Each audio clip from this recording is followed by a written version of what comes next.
How to change your name on Microsoft Teams. So if you want to change your name on your Microsoft Teams account, then first of all, check your internet connection.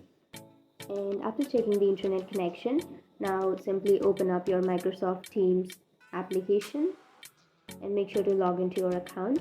And after logging in, now you can simply go for the upper left corner, which has that profile icon, and then go for your profile or tap on your name. And here you can simply go for the upper right corner, which has that pencil shaped icon, and here you can edit your name. You can edit your first name and then your surname.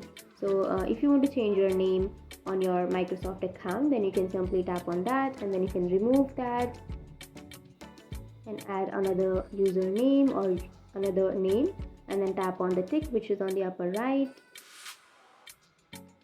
And that's it. That's how you change your name on your Microsoft Teams. And if you have any questions, feel free to comment below. Thanks for watching.